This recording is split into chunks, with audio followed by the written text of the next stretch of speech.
Welcome back to the Running Explained podcast. Hi, I'm Coach Elizabeth, and I'm here to break down the science of running in a way that actually makes sense. Whether you're training for your very first race, aiming for a new PR, or just trying to be a more balanced runner, this podcast is your go-to spot for all things running. At Running Explained, running is more than just about logging miles. It's about becoming the best version of you. That's why we talk about more than just improving your fitness, but how to support your physical, mental, and emotional health too, so you'll see improvements that go far beyond race times. And if you're looking for more support, I've got you covered. Whether you're interested in one-on-one coaching, following a structured training plan, or joining our supportive group coaching, I've got options to meet you where you are and help you level up. Ready to dive in? Let's go.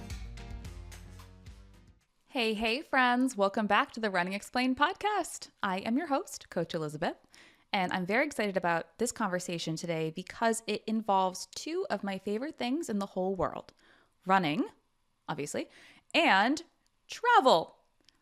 My guest this week is Michael Mazzara, CEO of Rogue Expeditions, which is an adventure travel company specifically for runners.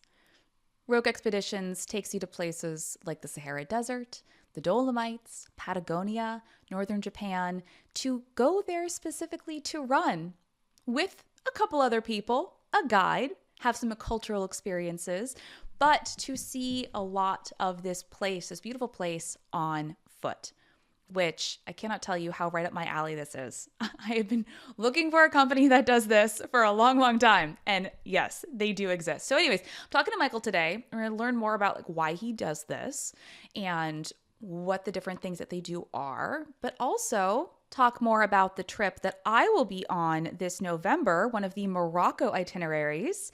And I would love to have you with me if you would like to be there. We do have other spots available on this trip. It's the November 1st trip to Morocco with Rogue Expeditions. And if you would like to learn more, stay in touch about the details, and join me in person in Morocco, which is one of my favorite places in the whole world. I've been twice and I cannot wait to go back. You can go to runningexplained.com/Morocco to learn more. Michael, welcome to the show. I'm so excited to have you here. Thanks for having me. I appreciate it. So, I know who you are, but our listeners probably don't. So very briefly, tell us, Michael, who are you? So I am the CEO of Rogue Expeditions, and Rogue Expeditions is one of North America's largest trail running tour operators. And we've been around for about 12 years. We host a little over 35 trips a year, and we have about 500 people go to 15 different destinations around the world to run in the most beautiful places that the planet has to offer. And I've been doing that for about 8 months because I acquired the company actually back in October of last, or so a little bit less, but in October of last year. And it's been, an incredible experience so far. We're going to dive into all of that. But before we get going, let's do some of our quick intro questions. And the most important question of all is, Michael, how did you become a runner? Whoa. Okay. I had the other three questions you usually do. That one's I was a swimmer and water polo player in college. And for some reason I was living in Brooklyn, and I woke up one day and said that I was going to run a half marathon without training for it at all. And I had a really old beat up pair of Nike, kind of like what's the current Metcons. And I ran 13 miles, and I finished my 13 miles on top of the Brooklyn Bridge. The Brooklyn Bridge is basically like a big, arch, as like most bridges are. And when I hit the distance, I sat down on the Brooklyn Bridge and I couldn't get up because I didn't realize how hard it actually was to run that distance. And I called my wife, my girlfriend, soon to be wife. And I was like, I don't know if I can hobble home, or I can hold onto the side railing home. And eventually made it there. And since that point, the next thing I said was, okay, I'm going to now do a marathon without really training for it, because I felt like that was the thing I needed to do. And you can tell that there's really poor decision making in everything that I've gotten into in running. And I find that over the course of now running for maybe like 6 or 8 years, I'm either running or injured and trying to get back into running. That's like I'm always in between one of those two phases, and it's really addictive. I'm a tiny bit injured right now, and I wake up every day praying that my injury is gonna be 100% relieved, and it's never really fully there.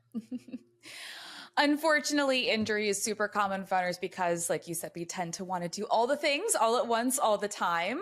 Um, I it sounds like we may have been running for roughly the same amount of time, like running seriously. And I want to know if the shoes that you were running in when you first started were the Nike Freeze, because that's what I started running in. Ooh, And they are it not a running shoe. it might have been something. It looked basically exactly like Yeah. that. Yeah, Yeah. and I think every time I tried to run, I would just ask somebody's opinion on somebody I knew who ran a little bit more than me. So I didn't go to a running store. Maybe it was just really, I don't know, silly youth. But they were like, "Oh, I run in the like structures, which are like a support shoe, which I don't think I needed." But then I bought them and then like tried to run 10 miles in them every day. Like everything about what I did was like totally wrong. But I mean, I got to where I am, which is I don't know, a mediocre runner who just really likes running, and by that system of trial and error. So I guess it doesn't always matter at the end of the day, maybe. Exactly. I think it describes, I love that, a mediocre runner who just loves running. Yeah. That's me.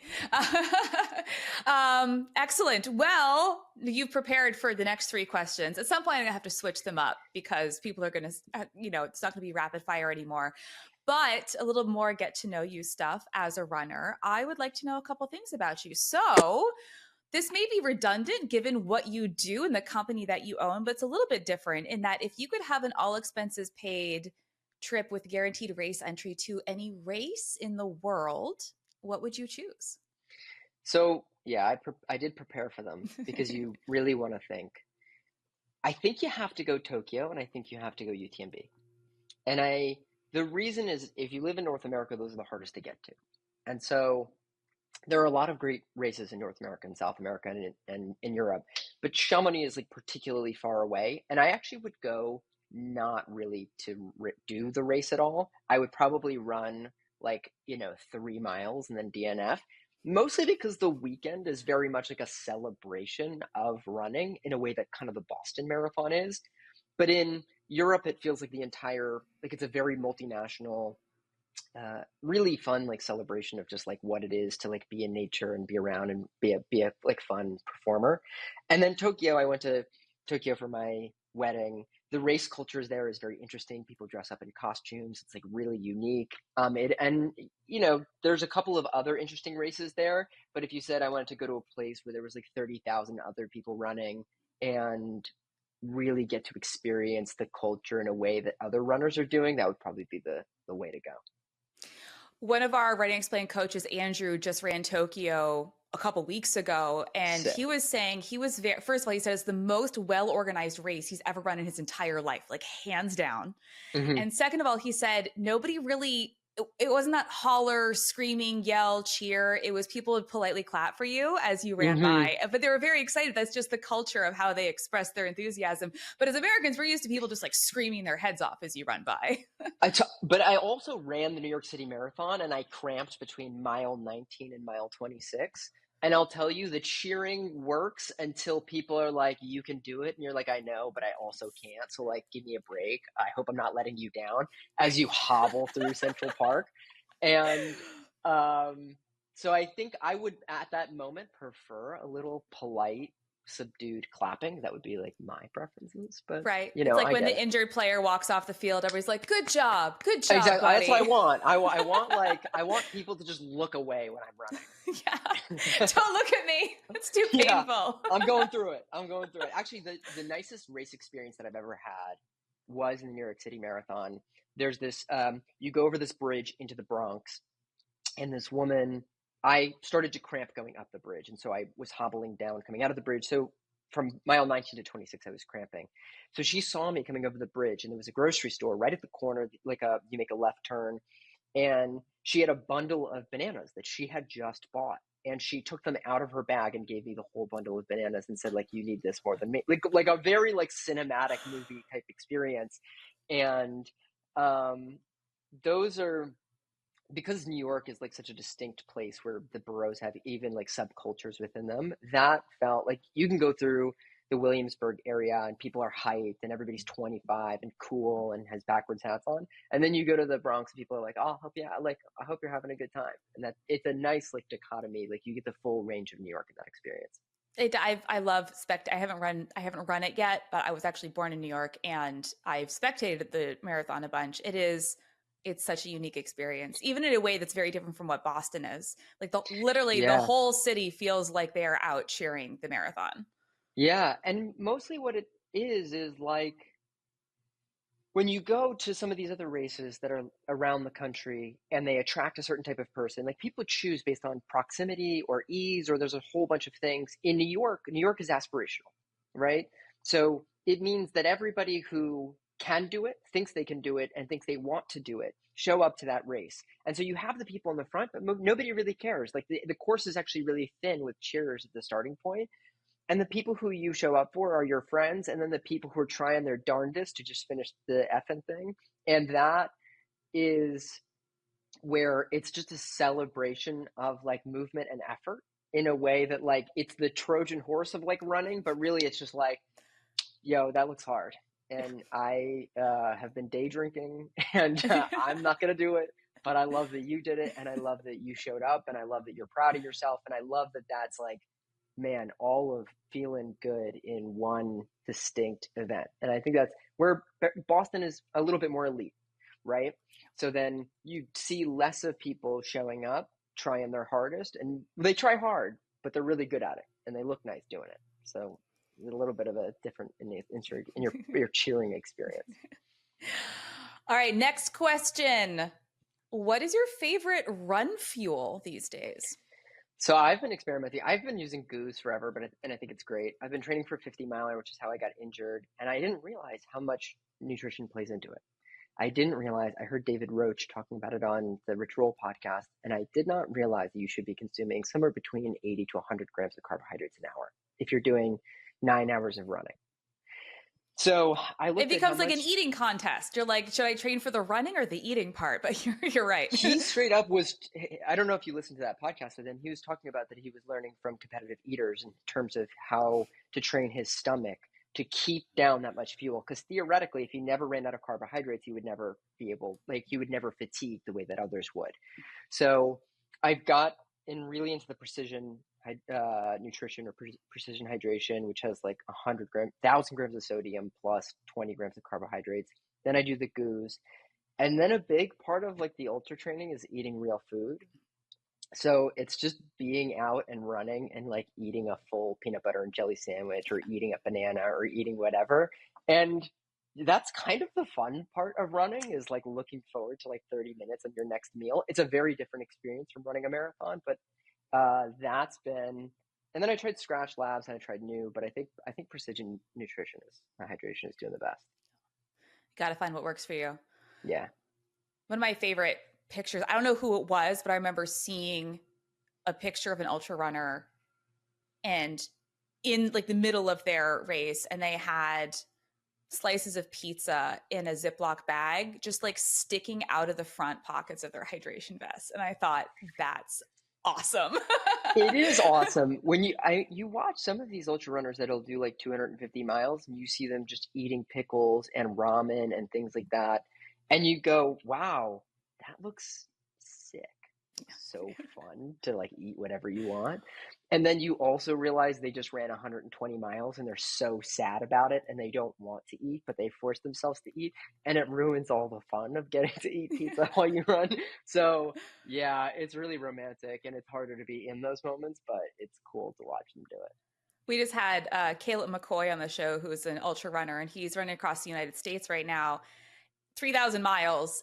Mm-hmm. And we're talking a bit about his nutrition, his quote unquote nutrition plan. And his nutrition plan is to get as many calories into his body every single day, irrespective of origin. He's aiming for like 10,000 calories a day just to keep going, which is crazy. But when you're running 20, 30 miles 40 miles a day for 55 days.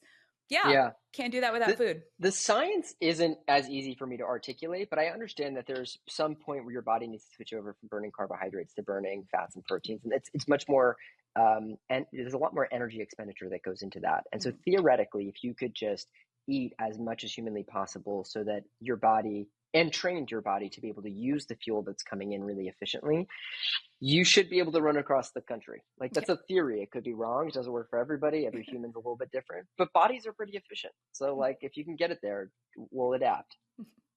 All right, last question. We've already talked a bit about the shoes that do not work for running, but I do want to know what your current favorite or all-time favorite pair of running shoes is.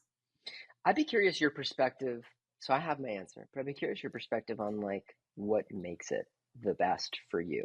My thing was the first shoe that got me to the point where I felt like I could increase my mileage without getting injured. I felt I really transcended from trying to be a runner to feeling like I could run. And that was the Nike Invincible 2s that had a really cushioned bottom, and they enabled somebody who had all the bad mechanics in the world to have a certain level of forgiveness that made it really delightful to continue to ramp up mileage.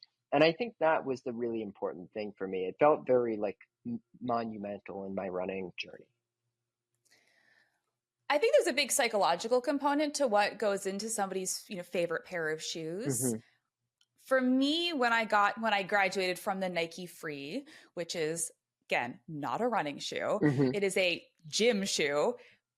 And I went to the local running store and I did my little gait analysis. And as a new runner, I had no lower limb strength. So, of course, they Hmm. said, you need a stability shoe, right? So, you got in the Sure. stability shoe and you thought, well, I must need this because I pronate like a mother and all these things. And then you wear them for 3 or 6 months and you eventually start to think, I don't know. I don't know if these shoes quite fit. And you buy another pair of shoes and you realize, oh, maybe that first pair of shoes, even though it was a step up from what I was wearing before, actually isn't the right pair of shoes for me. And then, Hmm. as you run more, you learn more about what you like and don't like. And then I think after a couple pairs, you get to the point where you're thinking, okay, now what I know what I like, I know what I don't Hmm. like, I know what I'm looking for. And there's that level of confidence where it's like, this is the shoe that is going to Yeah. work for me. And it feels different. It feels good. Yeah. So there is always that turning point. It is like a pre-shoe and post-shoe in Yeah. terms of what makes it your favorite. I'd be curious other people's experience on it. I don't I think you and I maybe have the same attachment to what that felt like of being in the wrong shoe maybe for a period of time and then realizing there was an unlock to being in the right pair and then that moment or that experience sticking in your mind. Feels the same. A lot of people choose a favorite pair of shoes that is a race shoe. And I think a lot of times Mm, we attach a favoritism to a shoe because we performed really well in it, not ooh, necessarily interesting. because it was the best shoe. We just have a really fond memory of when I ran my PR in this one pair of shoes. Now, of course, I love those shoes. Yeah. Interesting. Yeah, it makes a lot of sense. Yeah. All right. Well, enough about all of that. We are going to talk about two of my favorite things in the entire world, and that is traveling and running in this conversation today. So, you talked a bit about how you recently acquired Rogue Expeditions. And very transparently, you and I are talking about me going on one of your trips later this year. And I'm so, so, so excited about that as well. But let's back up. Let's back up. Why did you even want to get into this business? Yeah. So I had this experience of running, and I'll go through a little bit of the mindset and how I kind of arrived at the process. Um, when you're a runner, and I don't know if everybody has the same experience, but it feels like what happens is running gets dialed down to something very one dimensional, where you tell people you're running or you're training, and they go, well, what are you training for? Is it a half marathon, a marathon? What's your distance? And like all these sorts of things. And then we're surrounded by that being the one option for us, that if we like running, that we must be racing. And so I think I gave that a shot. I really tried to be a marathoner and I really tried to qualify for Boston. And I really put my heart into cross training and understanding speed work. And every single time I hit this plateau or this experience where I would get injured, and then I would feel anxiety leading up to the race. And then everybody else would perform their best, or everybody else was excited about going to run the Chicago Marathon, and I canceled on it 3 years in a row because I was injured. Not by overtraining or doing anything wrong, just something would end up happening where I would like fall on a sidewalk while training and then tear. It was sometimes freak accidents. And it felt really strange to me that I had to train for an experience that would put me out of that experience, out of running for 6 months or 3 months if I ended up like not performing well in that race or having to take time off. And I knew the thing I loved. So I like took a step back and tried to understand what else was available to me as an option if I really didn't like the racing experience. And there was not a lot of people trying to create products or services for that person. It felt really lonely. It felt like everybody else had found their thing, and I was trying to still figure out my thing. And I didn't really love being in zone 4 for like 3.5 hours. I didn't love that. I don't know. And then you have friends who are cyclists, and they have cool cyclist friends, and they go out on the weekends, and they wear their singlets, and they have a fun little crew.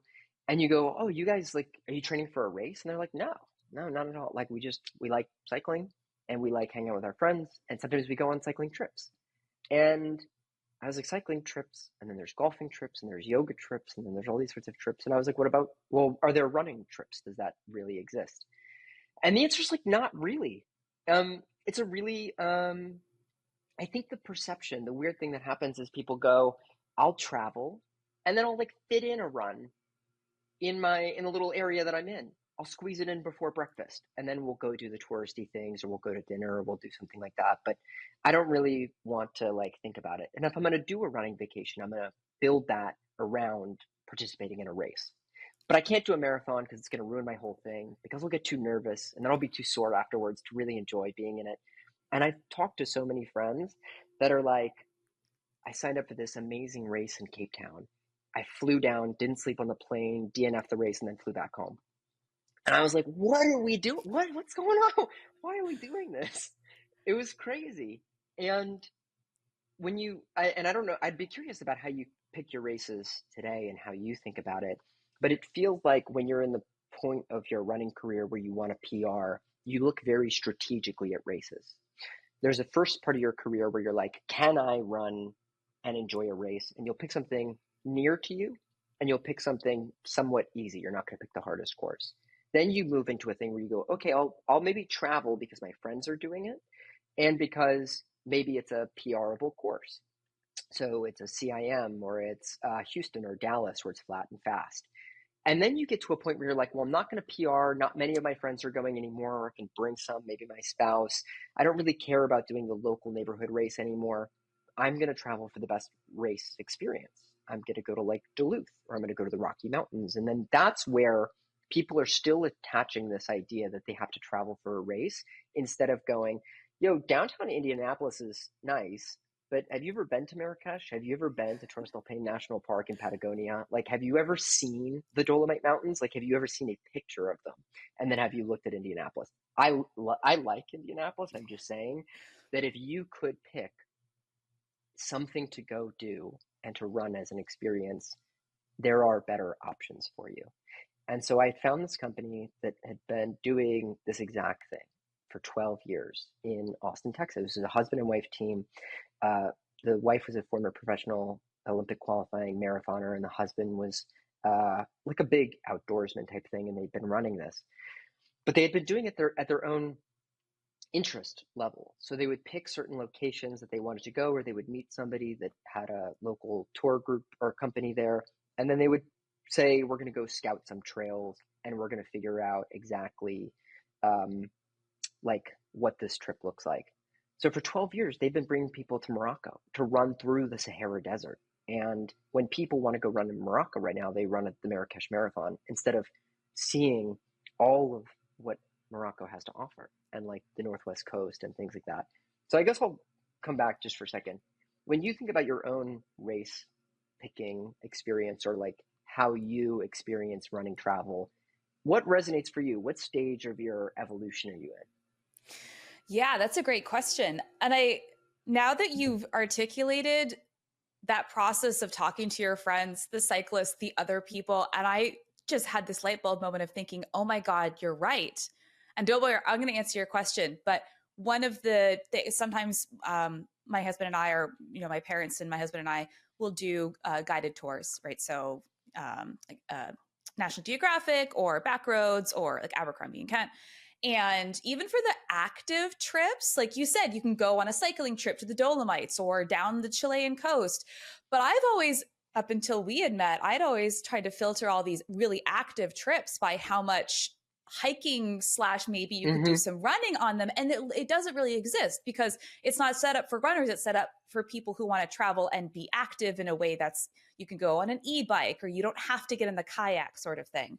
So I'm just, as you had said that, I thought, oh my gosh, yeah, no, there literally this doesn't exist.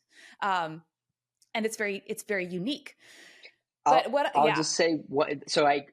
I'm so happy you said that. I think what you notice is that with bikes and with hiking, it's a one size fits all model where everybody kind of goes at the same pace. And if you're on an e-bike or you're on a bike, an 18-year-old and an 80-year-old can be on the same trip. So that means they can be designed for bigger audiences, which is why more people go on cycling or hiking trips. When you start to get into runners, an 8 minute per mile runner and a 12-minute per mile runner on the same trip. And it requires a more thoughtful approach to how you keep a cohesive group. It means you probably don't want to be on a group of 50 people because then you have a massive divide. You have cliques, you have people that don't talk to each other. It means that you have to intentionally keep your business small for a period of time. And those are harder things to do for bigger companies. So it makes sense that the thing I really love about this company, and I talk about this sometimes, but like 60% of the people on every trip have been on a trip before. The repeat rate is adequate. We just had a trip to Patagonia and there was 2 new people out of 14 people. Wow. Once people find it, they go, I can't believe I didn't know this existed and I can only travel with this company that seems like they really get it and seems like they have integrity or they really understand how to construct these in a way that it's cohesive, that it understands how to make accessibility to all distances and all paces. That's a really hard thing to do. So sorry, you can keep going about, but I No, just had to that's interject. a really great point. And you're right. I mean, well, I think we'll talk about. I'm curious about how you do that kind of level the playing field because I do know that some people are very anxious about what their paces are, and I think we always tend to think that we're somehow the odd man out. And when you get into Hmm. a group, you realize, oh, most of these people are more alike me than not. But back to what your question was about my experience in travel and running. So I have not yet raced internationally specifically because of all the additional layers and obstacles to prepare for a race like that would require. And when I travel quite a bit for fun. I do love to run in new Hmm. places, but it's not something where I would think to myself, gee, I can't wait to come back and race this local race, although I'm sure it would be beautiful if you're thinking about, Spain or, like you said, like South Africa. Like there are so many beautiful places in the world that have races, but some of my favorite runs where I've been traveling have just been like wandering around a city by myself while running, or sometimes doing one of those, morning guided local run tours where like a local runner will come meet you and run you around their city, or even just setting out on my own in the middle of the Agafay Desert in Morocco and just kind of running up and down sand, dirt. Sorry, it's not really sand; it's dirt dunes. Hmm. Until you realize you might want to run back. But that has been, I think, the most fun for me because there is no expectation attached. You can just go and you can experience the experience without worrying about, but how am I going to perform today? Like Hmm. if that's your deal, that's fine. I'm sure I will race internationally at some point. We coach tons of runners that race all over the world. That's not the point here. It's that's not what I find most fulfilling about running in those other places when I travel. Yeah, I think this, what you're explaining, it's like humans aren't really great with nuance. And I think about that a lot because I try to articulate what running trips are. And when you think about the running experience, people understand racing. Nobody does marketing for a marathon. Um, everybody kind of contributes, but people wake up in the weird zeitgeist of being a human and go, I'm going to run a marathon this year. I don't know why. I watched Casey Neistat. He ran the New York City Marathon. Seemed like he was having a bad time, but now I have to do it. And what happens is it feels like these distinct cultural movements have to come along and create a new opportunity for people to recognize that the other thing was misaligned with actually what they wanted. You, being a bigger traveler, maybe just understood that the pressure of traveling to Morocco and then having to perform is not the way that you wanted to love the experience of seeing a new place. I think when the thing that was not so surprising to me about run clubs coming around and having a big moment was the fact that people got to take a breath of fresh air and go, actually, maybe my outcome or my reward for running is getting to just show up. And maybe the journey can be the reward. And my thing can be that I go to run club, not that I run races. It gave people an out from having to be able to participate in run culture without having to participate in racing culture. And so that they could get that bonding or that running community feel without having to show up to the starting line. And I think you'll start to see, so there's a running festival called Love Trails, and then Running Man Festival is started by Jesse Itzler. That's coming around too. We're starting to see a better understanding, but I think what happens is a lot of this product gets created for younger people, right? That want to go to festivals or want to do run clubs. And I think for people that are not necessarily interested in like struggling to do race culture anymore, that are like, I don't know if I need to like show up to a run club with like, 50 other people, or I have a family, or things are like hard to navigate with my job, that they still want to take vacations and they still view that physical fitness is important, and they're runners more than they are hikers. So yeah, it's a very interesting, I think what I love about what happened to running was we raised the floor on how many people participated. We'll see a lot of people leave. We'll see a lot of people do high rocks and become triathletes and things like that. But there's going to be a core of people that stay around that go, the current products aren't really fit for me. And I need something else. And that's the opportunity to introduce new people to this product. So honestly, one of the reasons that we connected was just, I view just running explained as this on-ramp into like a lifelong career of feeling like you belong in the running community. Like things are like you and I both started, you get matched with the wrong things and nothing really makes sense. And you kind of stumble around asking people for opinions. And what we have is the opportunity to onboard people into like a different level of how they express. They train for the opportunity to go see the world, not to, get a medal that they didn't want in the first place. I have this memory. So the first time I went to Morocco was in 2017, and it was a National Geographic tour. And if anybody who's been on any sort of tour like that, there's some activity depending on the type of trip you're on, but there's a lot of time you spend on a bus or in transit from point A to B. And we started in Casablanca, and we're taking our private little tour bus over to Marrakesh, which is not that far of a drive. But as we were leaving Casablanca, we all loaded at the bus, heading from our hotel, heading out of Casablanca. We had to divert because there were road closures because they were running the Casablanca Marathon that day. So cool. I'm like, my face is pressed against the glass of the window of the bus, and I'm trying to peek around and be like, tell me more about this marathon that you guys are running here. And I thought to myself, I want to come back one day and run that. And I don't. What I really wanted to do is I wanted to come back and run through a city that I'd never been in before. That's really what I wanted. So that's, I think, really is what we're talking about. It's this, like you said, what we typically talk about in mainstream running culture is the race opportunities, but is it really the race or is it the destination?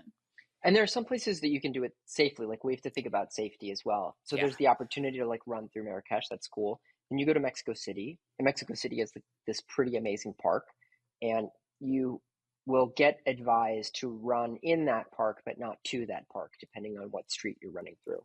And it's a stressful situation. And if you're a trail runner, so we'll talk about a little bit more of this later, but I'm scouting a trip to Japan. And it has been one of the I've probably spent 150 hours researching trails in Japan, mostly because Japan is a very, very mountainous area. The Japanese Alps are covered in 25 feet of snow right now. But when the snow melts, it's the most spectacular trail running. It's unbelievable. And but all the way that you would get access to the information on which trails the locals run is all in Japanese kanji. So you actually have to speak to a handful of trail runners, a handful of people who run tours there. You have to go into Facebook groups and then find somebody who speaks English that says they've been on a tour that's accessible to all different levels. Because I know that if I showed up to a thing, they'd go, oh, this mountain, they don't allow runners on it. And it's 10,000 feet of climbing and it takes you 4 days. Those are the ones that you're often recommended the most when you're going on an active adventure in Japan. So to curate something like this safely, to curate something like this that matches your experience level, to curate something like if you were going to go to Morocco, like what are the greatest highlights of what you'd want to hit? Like, do you want to run the Sahara Desert? Do you want to run like past some of these like Berber camps? Do you want to run in the Atlas Mountains? Like, and to think that you could go on all trails and just figure that out, get out of town. We're just not there yet. I mean, logistically, I mean, I'm going to bring the safety point again. Logistically, it's one thing to even figure out where to go, how to get there.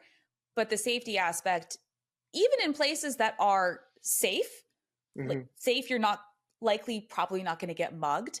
We're talking about some very remote places. I've been to the Sahara Desert. You're out there. You could get lost really easily. You could die out there if you're by yourself and don't know how to get back. And just even thinking about that, or running on highways in countries that you've never been to before, or other places, that alone, doing it by yourself, you just can't. Yeah. And I mean, so think about this. That's one experience. The other is we've curated a route. We've run there with 1,000 people. And not only that, but you're going to feel like a little bit of an athlete because we have a vehicle, and the vehicle follows alongside you and hands you water bottles so you don't have to carry it on your back because it might be hot, or you like might not be in the mood for it and you're a little bit sore from the next day. And also I think the other thing is it's a running experience or running vacation. And so some people will run faster naturally because they're faster. Some people are stopping and taking pictures, and then they're running at the pace that they want to. They're hanging out with the other people. It's like, what would you do in order to design the most joyful experience? Because like you're doing that. And then, oh, we found this little cafe, or in Morocco, our tour operator we've been working with for 12 years, and he brings us into his family's home. His mother serves a little tea ceremony during the thing. So like, I don't know if on your experience you walked into some Moroccan family's home and got served tea. That's a harder thing to do. Definitely, whatever. So I think the way that I had always thought about it, and our team really thinks about it, is like it's immersive travel, but you curate the itinerary based on the best places to run. And you want to make it so that the routes are accessible. They can be one size fits all, where that it's somewhere between 4 to 12 miles, but you have shorter routes, you have vehicle supported, you have every bit of way to say that every runner is welcome here. And that's a particularly hard thing to do with itinerary design. So every place that you'll come with us, from like the Dolomites in Italy to Iceland to Morocco to Patagonia, it's structured that way, which is that you could be running a 14-minute mile or an 8-minute mile, and your experience is exceptional no matter what. How detailed do you get on the outset of, let's say, this concept of a trip? Let's say, and you said you're planning a new itinerary to Japan right now. Do you go in thinking that you'd want to design a trip that is, I would say, more road running heavy or more trail heavy going into that? Or you just examine the destination and then figure out what the best options might be? Because let's be honest, not everybody wants to go trail running. They love road running all day long, and they do not want to be on the trails. It's a really good question. And I think the thing is, cities offer a lot easier access to go run them, and a lot more opportunities to go with a brand like Go Running Tours, to go have somebody take you around for a little architecture running experience. Japan's really interesting because it's got a couple different regions. Hokkaido is like this really interesting adventure location. And then if you're on the mainland, you have Tokyo, you have Kyoto, and then you have like the Japanese Alps. I think when you think about a running vacation or an act vacation, you do want to spend it in some of the more common places. But you can go to Tokyo by yourself, and you can run around there really safely. So I'd say the way we think about it, at least right now, is that we focus on getting people into really unique experiences. So unique experiences sometimes happen in Tokyo. There's a lot of really unique things that happen there, and definitely in Kyoto. The further you go out is the more that things become more like a little bit of another world. The more you're seeing things you haven't really ever seen or experienced before. The places that only the local Japanese trail runners run. And in order to do that, we work with a handful of people that are trail runners and mountaineers. We've out of all the research I did, I found this one mountaineer guide who actually led trips in the Swiss Alps, so speaks English really well. um, he is a licensed Fuji mountaineer guide and is a trail runner. So part of the trip will be that we get to go do Fuji. We run the lake around Fuji. We do the Japanese Alps. There's a couple of different peaks there. So I'd say the hard part about that is it's really easy to go and say that we're going to do the summits of those, which are going to be 5,000 feet of climbing and take 10 hours. The hard thing is actually we're going to go and scout every trail and make sure that it's accessible, make sure that you can get the best views without the most challenging climbs, or make sure that there's one or two challenging climbs. That's the intricacy of trip design, which is really hard to do. So there'll be I would say it airs a little bit to like difference on the trip. So like if you're doing the Morocco trip with us, I'd say between roads and dirt, you'll get like 60 to 75%. And then there's probably another 40, 35 to 40% that are just trail. What is the most surprising thing that you've learned or realized about doing this since you started doing this, where you thought, I never thought we'd have to consider XYZ? Never even crossed my mind until it came up. Ooh, that's an interesting question. I think Japan was the hardest one to figure out, I think, because the language barrier was so interesting. Um, I think here's an interesting thing that I realized is that you get a tremendous amount of people that think leading trips or being on a tour or hosting a tour is just about the running. People will reach out to you and be like, I'm a runner. I'd love to like help work for the company. And then you go and talk to our guides and they're like, oh, like my fifth priority is running. Like, like mostly what you're doing in any group tour is you're understanding people's level of comfort. You're really the host of the party for somewhere between like 5 and 10 days. And so how are you balancing people's emotions? How are you moving people towards the experiences or the runs that you feel most comfortable with? And there's a ton of nuances around that, and a ton of things around making people feel safe as well. Um, and those are, I think running is one of those things that definitely does open people up. I had always wanted to start an interview where it started when somebody was at the end of their long run. So like if you did 10 miles and then you got your last two, if you're doing a 12-mile run, that's when you're the loopiest. That's when you're like, nothing matters. Like I have no energy. I'll just kind of stay whatever. And so we don't get to that point usually, but I think that's a really deep kind of bonding thing, that you are in charge of the energy in terms of people's experience about whether they look forward to the run that day, about the weather and all those sorts of things. So I think when you think about it from the top level, it is a running tour, which is a super hard thing to pull off. But from an itinerary perspective, but the even harder thing is like, how do you communicate it to the world, both from outside the experience and inside the experience, about who it's for, what it feels like to be on those things in a way that feels safe and comfortable, and for those people. Um, I'd say that's always an interesting thing to continue to evolve on. Talk to me about the food that you put together for this trip, because if you're going to travel to a wonderful place like Morocco, Japan, Italy, the running's great, the food's great. Yeah, Is that on the list? always a big part of it. Some anecdotal things, like in the Dolomites, we stay at this place called Hotel Anita. It's owned by Anita. She's in her late 70s, early 80s. She personally cooks 9 courses on the final night. And it's in a refugio, which is at the top. Refugios are basically like Italian hotels, specifically within the Alps. And in the Dolomites, when the sun sets, the entire valley kind of gets lit up orange because it's the sun setting against this gray limestone, and it ends up being really beautiful. And so you have this like final celebratory night where there's like too much food around, you're kind of tired, but it is this super surreal, magical experience of like that's what, because like there's running in Italy and then there's being in Italy and experiencing Italian culture and drinking espresso and eating gelato. Those are really, really important parts of it. Plus, you're a runner. You want to have a bunch of carbs. You want to, eat some protein and recover from the night before. So each each trip has its own distinct culture, right? So there's pub culture in Ireland.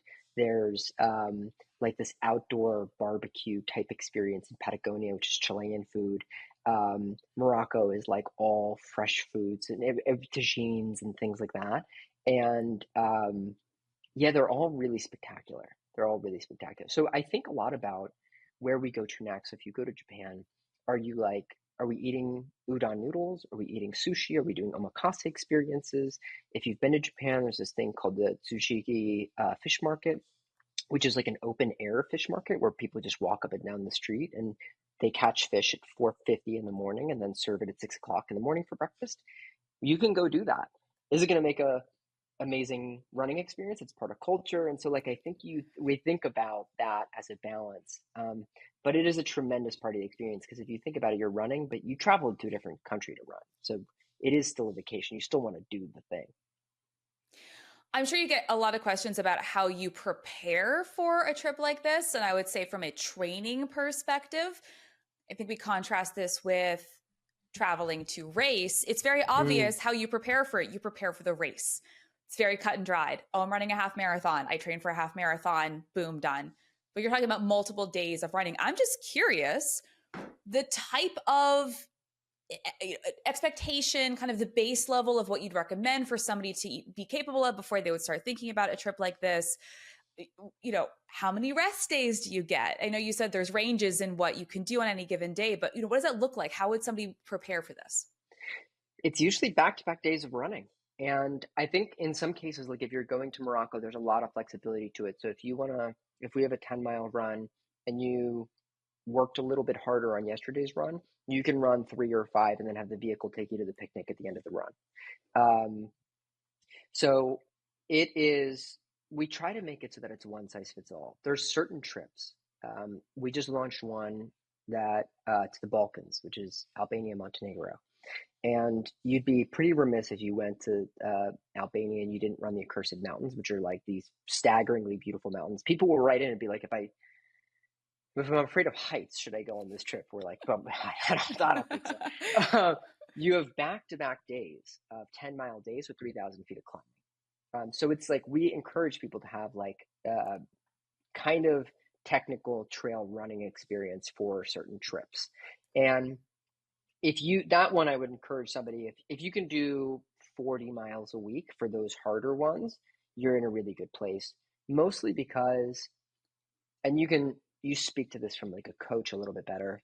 And I think, you just said, is Jason Fitzgerald on the Mm-hmm. podcast of strength? When you enter out of like your zone 2, or you enter into a place where you're really like pushing your physical capacity, that's when your tendency is to get injured, or you fall in a certain sort of way, or your foot strength isn't as strong. With a lot of our trips, they're one size fits all. So like everybody can get on those trips. If you're doing, I would say like 15 to 20 miles a week, like you can comfortably do every single one of our trips, except for the ones that require a little bit more experience, which is the Balkans. I don't think Japan will be like that, but some people will ask us if they need specific trail experience. No. Specific trail shoes, I would recommend. Traditionally, just has, if you're showing up in your Alpha Flies to go run on a dirt trail, I don't know what to do with you. You'll probably be okay. But you want something with just like a little bit more tread. And outside of that, I mean, I think it's always, I'd be curious your perspective on like how you recommend people do any sort of race with incline. A hill repeats are always really interesting and important. And then I think I've been doing the Stairmaster and a little bit of my injuries, and I find that I'm just becoming way stronger. I think like that is basically like doing thousands of squats over and over and over again. You're just strengthening all the right muscles. So I'd say if you feel confident in your ability to do 10 to 15 miles, spend, 10 to 20 minutes in the Stairmaster afterwards, you can handle anything. You can handle anything at all. I think it's a very interesting way of looking at this is thinking about,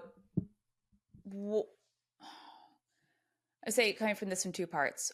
Mm, One, I think people get really concerned about what other people, they don't want to hold the group back, and they want to know that they'll be able to do it. And what we tend to do is we tend to get really over anxious about this and think, oh, I won't be able to do this because it sounds slightly more challenging than I think I'm capable of doing right now.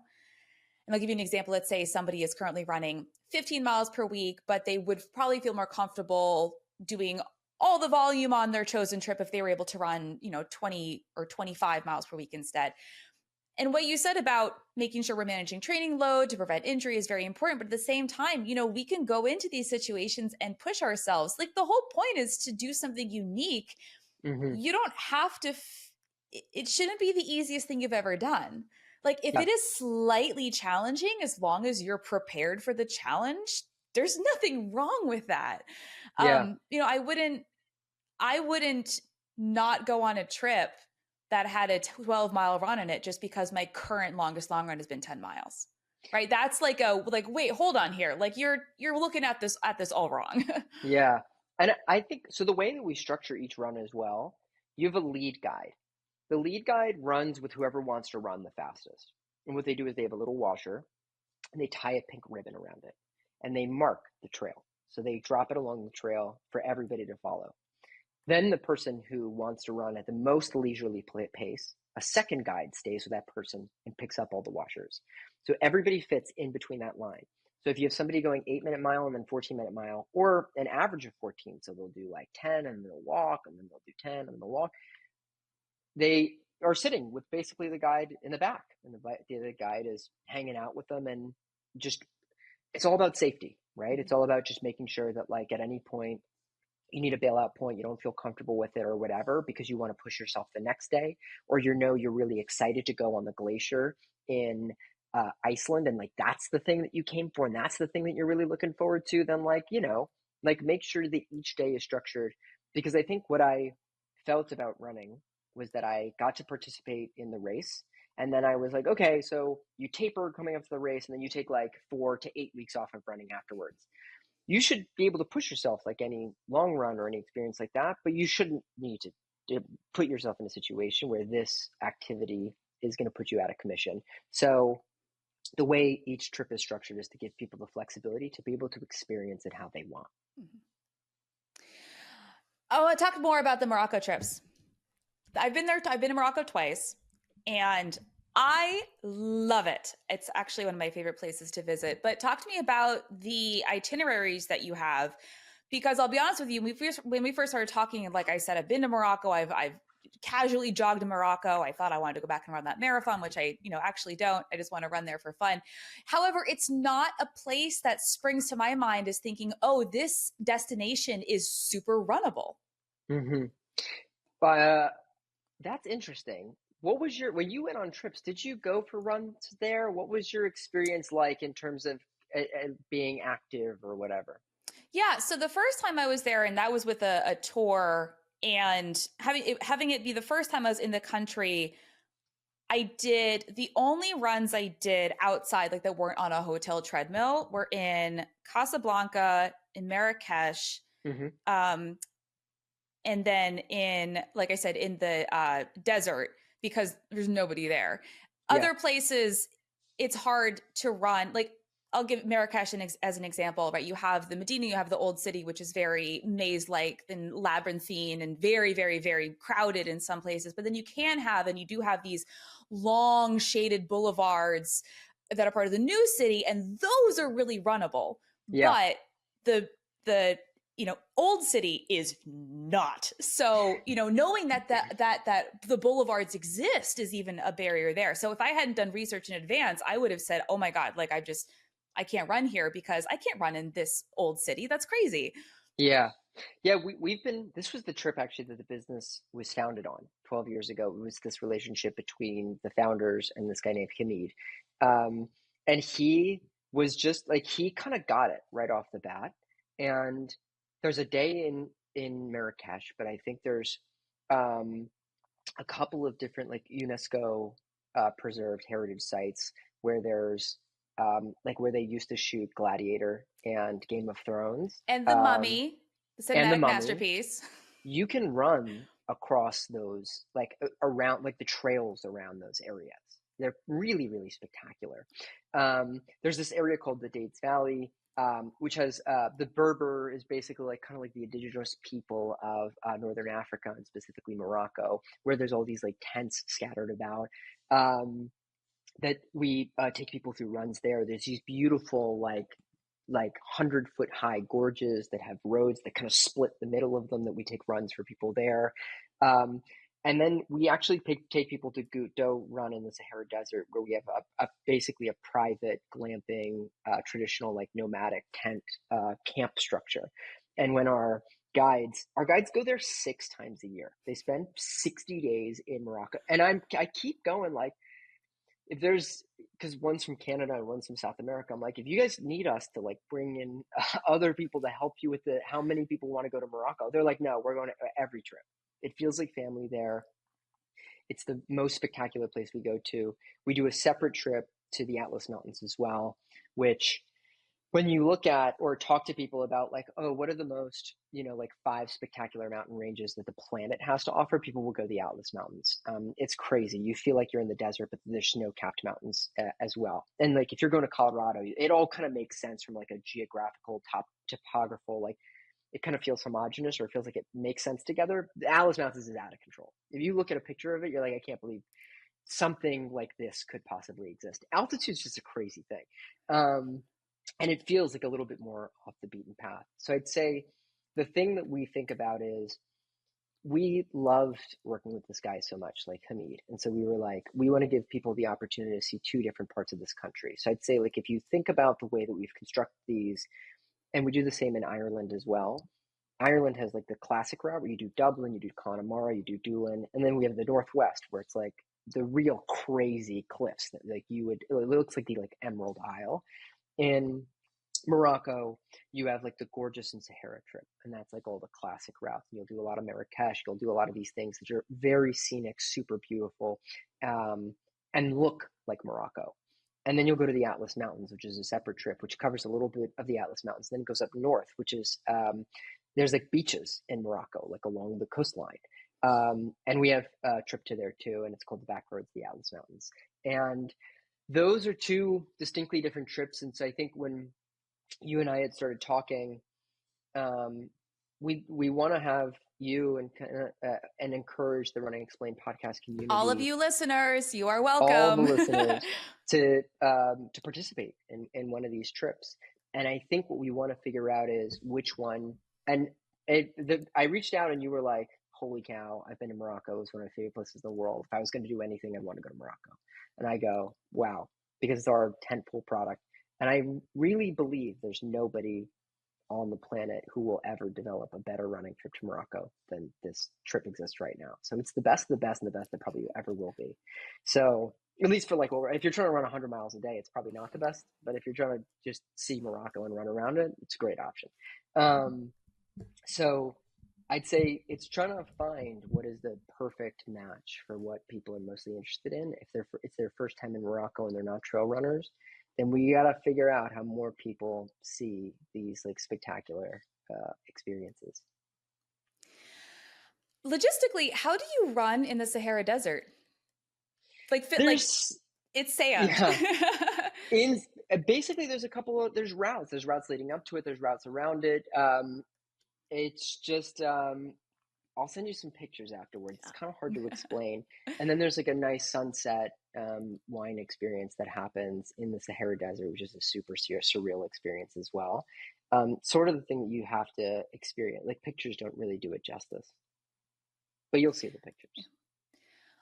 In the Atlas trip, having been to the Atlas Mountains myself, there are all these little villages or like remnants of villages that exist all throughout the mountains. I assume you run past some and through some. We run past some and through some. Exactly right. Yeah, there's a lot of interesting culture that happens there. You'll see like kind of like farming communities. You'll see like little schools. There's certain instances where runners will like play pickup soccer games in the Atlas Mountains with like little like schools that are there. Um, it's definitely really interesting. That's kind of like the Berber culture that exists there, and really hard to get access to by yourself as well. I'd say like to go think about running there to find the right trails to do that thing is a much harder thing to do than one would expect. And to get the full experience, you want to go with somebody that you feel really comfortable with, which is probably a Moroccan person. So give us an example day from Morocco. Like we get up at what time? What does breakfast look like? Kind of like your pick your most quintessential day on one of those itineraries. Yeah, I would say the big day is our you'll wake up and you'll be in like a traditional like the outdoor camp style experience.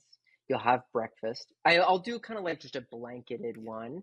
Every day is structured as you wake up in this really unique place. And in Marrakesh, that's going to be in a riad, and then in Morocco, that's going to be, or in the Sahara Desert, that's going to be in this like beautiful camp that we've kind of developed, which is kind of like a glamping experience. There's always breakfast, and then there's a run that's somewhere between 3 to 12 miles, and that's accustomed to somebody's like level of comfort in their running experience. And then we end that off always with a picnic, and the picnic kind of happens is we'll have dropped off at a certain location. The drivers will drive to the end of it. They'll start setting up the entire experience, and then you'll finish at like the picnic so that the people who arrive first can start eating, and the people who arrive whenever can do that too. Then there's usually like a cultural experience after that. So you'll tour a spice market, you'll go around to the Marrakesh markets, you'll go to a tea ceremony, you'll go to the pool at the riad. Like it'll be some sort of experience where like getting you into the culture, because running is an anchor part of it, but running is really the vehicle that gets you to one location to another. Always a dinner experience. Actually, the one fun thing that we do is we do an awards ceremony at the end of the final night. There's always somebody who does like a little fall, and they'll get the award for the best fall. There's the most improved. There's all these little things to basically bring together and culminate the entire experience of having gone on the trip. And then some people will stay out, and then I think a lot of our days kind of end, at least in Morocco, at least especially in the Sahara Desert. There will be campfires. There'll be storytelling. There'll be like uh, telling of the multi-generational like families that have been here and the traditions that go on here, and explaining a little bit more of the culture. It's such a cool, surreal thing about being with Moroccan people that understand the experience that people who visit Morocco want to experience. It's not just catered around runners.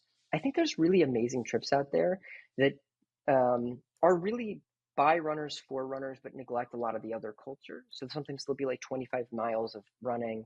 Then it's like set up your own camp, a little bit of your own cooking. It's a little bit of a communal experience, and then you go to bed and then run the next day. This is definitely an immersive travel type experience, and I really want that to be. I really would want somebody to go if they also felt really inspired by Moroccan culture, or really curious about it, in addition to like what they could see on the runs. So I'd say like a lot of the magic is in the nuances and those details, and we have brochures for everybody to see if they kind of want to go through it. But that's traditionally how a day would be structured. You've just said these amazing things about what to expect on the trip, and I have I have a terrible logistical question to follow up with. You're out there. We're gone for a week, a little bit more than a week, and we're running multiple days. How much laundry should you expect to generate? Like, how many pairs of shorts will I need? How sweaty will I get?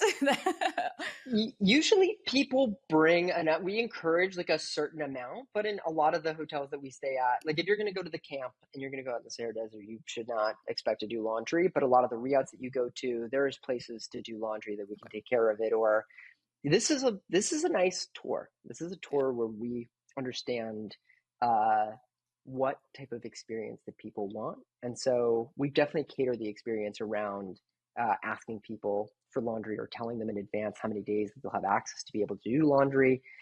It is something that people stress about. I'll be going out to the Dolomites and to our Slovenia trip, and Slovenia is right next to Italy.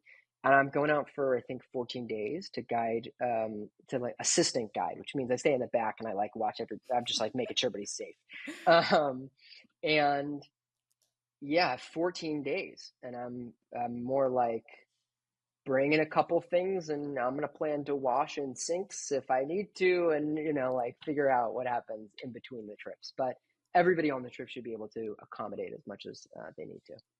That's, I mean, always a question I have to ask, because I've been in that situation where either if you bring enough for every single day, your suitcase weighs 100 pounds. Too much. But if you bring two things, you get gross and then nobody wants to hang out with you. 100%. Now for you, I'm really curious about, because I think about this every once in a while about, is there any running experience that you've had that felt really surreal or like touristy or something like that, where you maybe it was Morocco, maybe it was somewhere else, um, running from one place to another around Tokyo or the streets of Paris or something like that. Did you ever have an experience like that? um, yeah, I think a situation running where you look up and you're like, oh my God, I can't believe I'm running here was Yeah. actually in Budapest, Huh. which and it would be interesting to go back with somebody who actually knows how to run there. I mean, this was me just running up, up and down the river and then up the river. But it's so, if anybody's been to Budapest, it's so grand and Hmm. dramatic. And up on one side of the river, you have this huge, castle complex. And then on the other side, you have these gigantic state buildings. And it was just, and it was at the end of another trip that I'd done. So we'd been to Krakow and I ran there and that was super fun. I'd been to Prague and I ran there. It was Wow. super fun. But this, for some reason, just like the scale of it, and it was Eastern enough in Hmm. that region where it genuinely does start to feel different. It does not feel fully European. You are starting to feel more of that Eastern or kind of Yeah. Slavic influence. And that for me, I was just kind of picking my head up and I was like, wow, this is so cool. This is so cool. I can't believe I'm here. Um, Alternatively, I mean, just being in Morocco is very cool. I don't think any of the runs that I did in Morocco were enough to be like, oh my, it was more like, I can't believe I'm here, period. It wasn't like, I can't believe I'm running here. But I have been to India. And even though, so Wow. it was on a hiking trip in the Himalayas, I had a very similar experience, not running, but hiking there Hmm. and just thinking, oh my God, like this is unlike anything I've ever done. And it's so cool to be here. Yeah. I've been I've been thinking more about just how running is like I don't know if you feel the same way.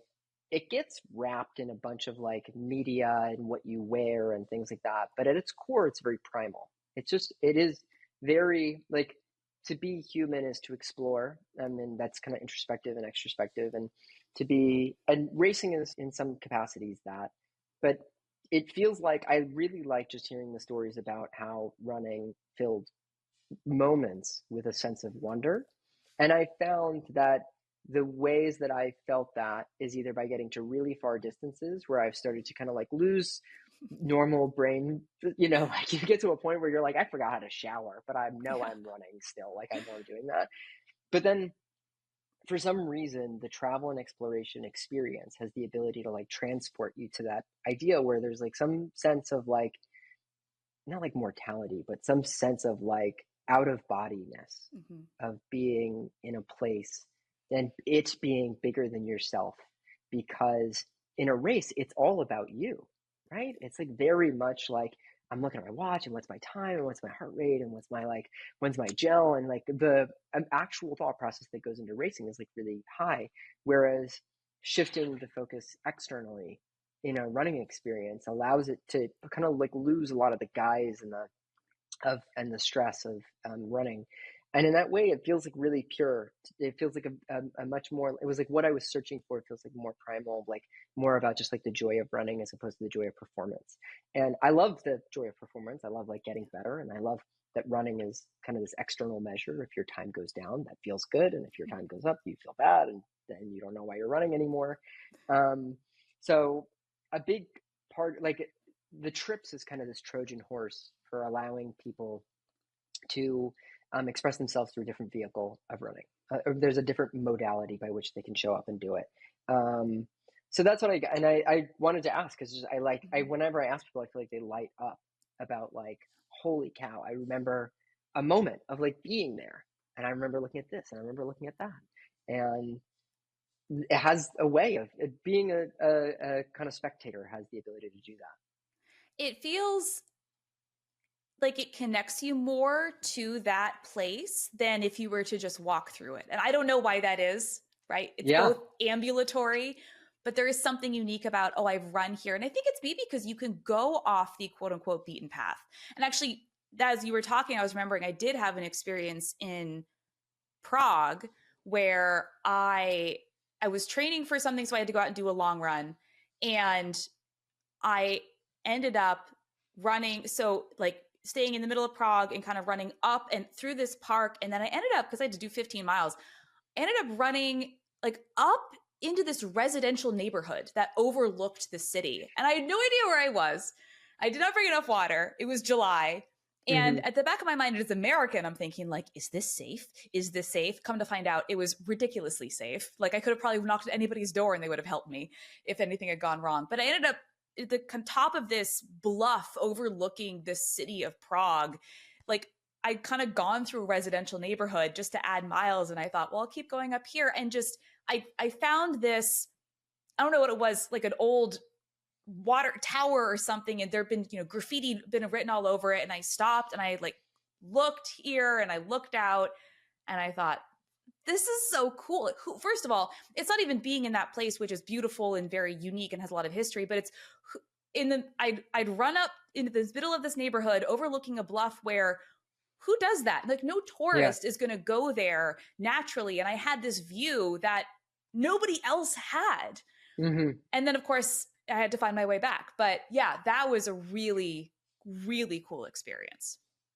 Sometimes it's like stupid that I feel this way, but sometimes was just in like Scotland, and it's the sort of thing where if you're like driving to a place and you see something, you're like, that looks like a cool store or a place that I'll never go in. And then the difference of being and like walking, you're not going to walk there because it's like 6 miles away or something like that. It'll take you all afternoon.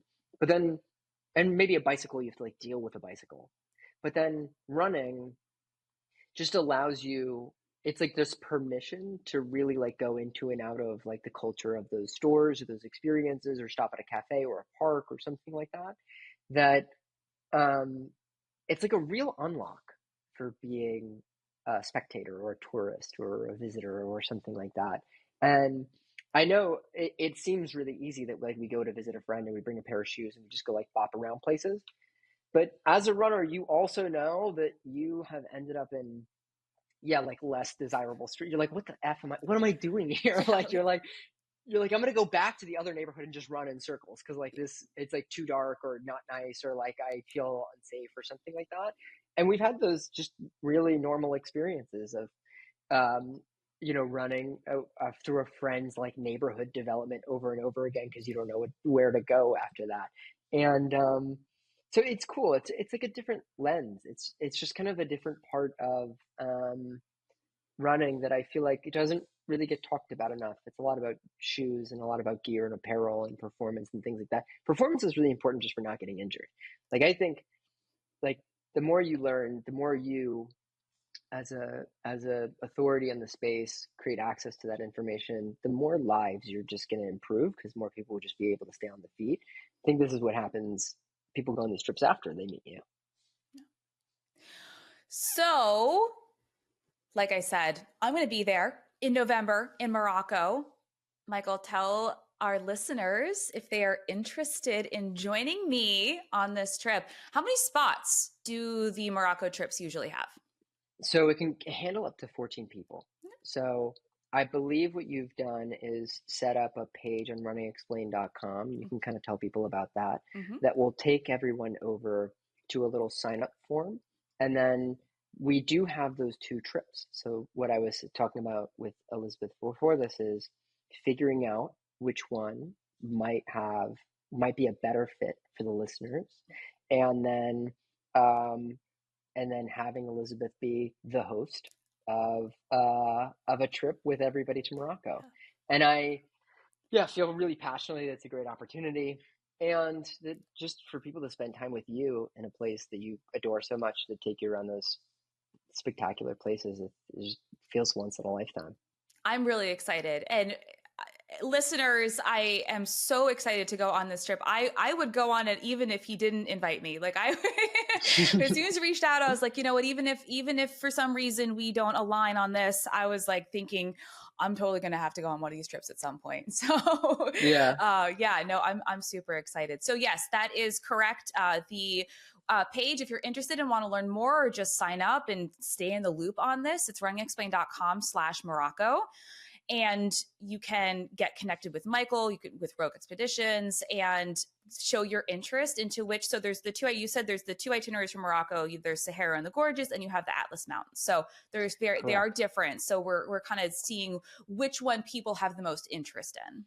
Exactly right. And honestly, if people have questions about that trip or other trips or some really specific thing that they're concerned about, we've had people with dietary questions and medical questions and all things they want to get answers. My email is just michael@rogueexpeditions.com. Rogue Expeditions has one E, so it's ROGUEXPE. Or I mean, there's two, but like it's not EE. Um, Somebody else owns the 2E version, How and much are they it's holding that domain hostage for? well, it's a guy who has really nice hunting trips. But Oh. I want people to know that if they land on that page, it is not we're not a running and hunting trip company. We're just the running company. So one E after Rogue, Yeah, it's not a bait and switch. not a bait and switch. Yeah, we didn't come and talk for 90 minutes. It actually just gets you guys to go Yeah. hunting. Not our bag. Awesome. Well, I am so excited, Michael. I'm so excited to be going back to Morocco and excited for what you're doing. I love that you are giving runners an alternative to feeling like racing is the only option for if we want to go run somewhere else and have an experience. So this is really cool. Yeah, no, I'm so happy that we had a chance to connect. I'm so happy that Morocco resonates with you so much. It's a place that we feel is really important to just our company as how it was founded and the most important relationships we have. It's really important for us to see it. And I think you're doing, I really just admire the stuff that you're putting out in the world. And I think that the people that follow you admire you as well. So it's just, I mean, if nothing happens, you come to Morocco and we had a nice chat. Right? Yeah. But it's me more than that. I really Yeah, appreciate that, for sure. Michael. Thank you. For sure. All right, everybody, listen up. If you want to go to Morocco with me in November, go to runningexplained.com/Morocco and let Michael know which of the itineraries you would prefer so we can get a critical mass and figure out the best fit for everybody. Sounds great. Michael, thank you so much for being here today. Again, I really appreciate your time, really appreciate what you're doing. And this is going to be in the show notes, give people a quick rundown. So you have your email address. So it's Rogue Expeditions. What's the website, social media? Where's all that? It's rogueexpeditions.com, ROGUEXPE, editions, you know. And then the same thing on Instagram is the other best place to find us. Perfect. Perfect. Excellent. Well, we'll talk soon and have a great rest of your day. Thanks so much. You too.